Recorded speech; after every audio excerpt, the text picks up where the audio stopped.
Well, hello and welcome. I don't know whether you've been able to do a bit of unplanned camping this summer. I certainly haven't, but many have, going to the beauty spots and getting the tent out.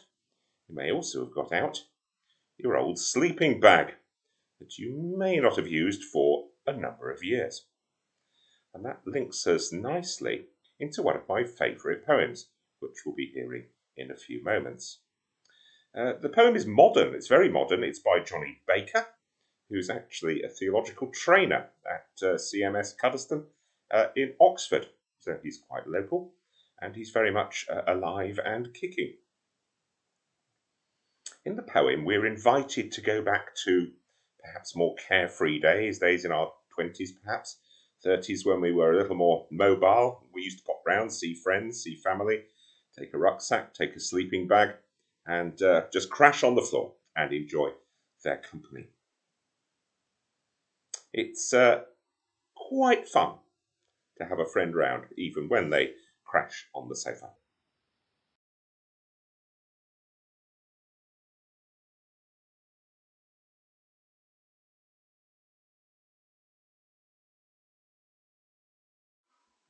But in the poem, the friend doesn't just offer companionship and care. The friend offers challenge. The friend's presence and what they do challenges the host. It's not just hanging out. There's a lot more to it than that. We're invited to look inside the fridge. Now, Westbury Park being Westbury Park, I'm sure our fridges are generally quite tidy, but not necessarily so. And in most of our fridges, mine included, at the back, there's some really odd things. In my case, 2 jars of capers, which I'm not sure why they're there at all. I must clear them out one day.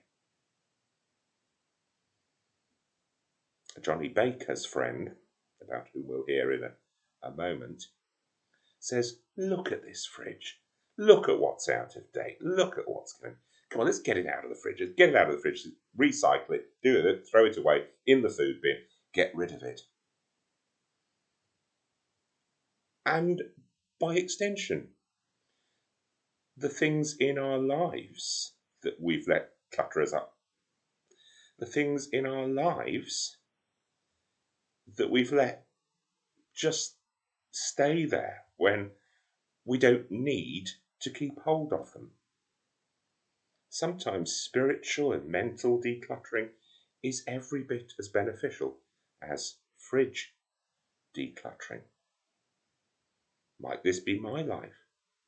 Might it be yours? Might it be my or your spiritual life, church life, that needs decluttering?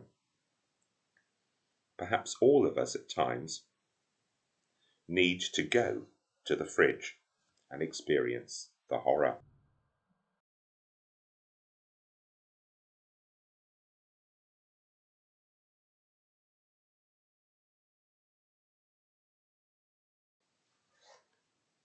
Perhaps part of the decluttering is to enter into a deep,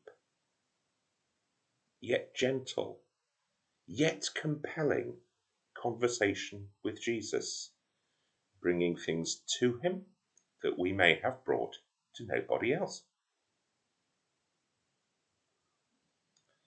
Perhaps we remember the story of Jesus and Nicodemus talking through the wee small hours, just as Johnny Baker does with his visit.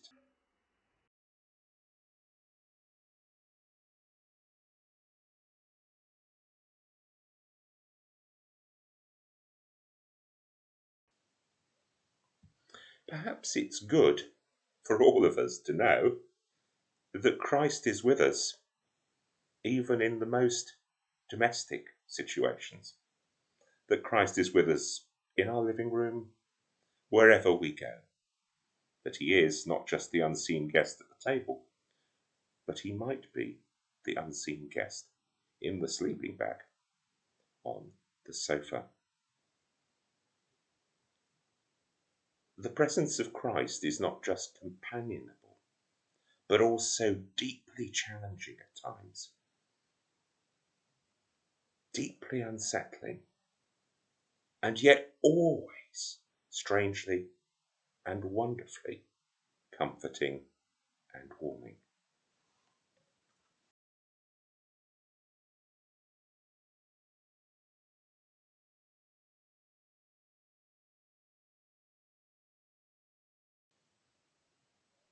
Perhaps it's that promise of friendship that we need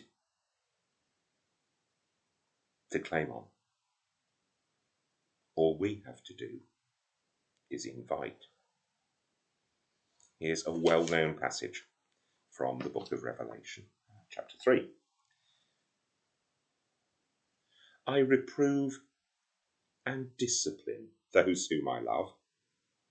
Be earnest, therefore, and repent. Listen, I am standing at the door, knocking. If you hear my voice, I will come into you and eat with you, and you with me.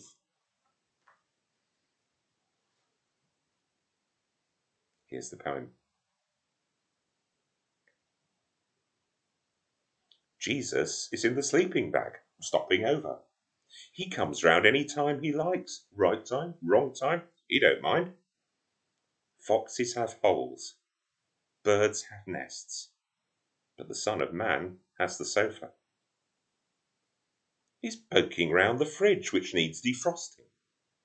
Old sins stuck in the icebox, fruit gone bad, leftovers still left over. He throws them out. I guess I should clean up, but I never get much warning. It's embarrassing, but I'd still rather he came. We sit up late talking where we've been and where we're going next. He's already bought the tickets. All I have to do is take the time off work. Good night, Russell in the corner. New trainers on the floor. The room feels warmer with him in it.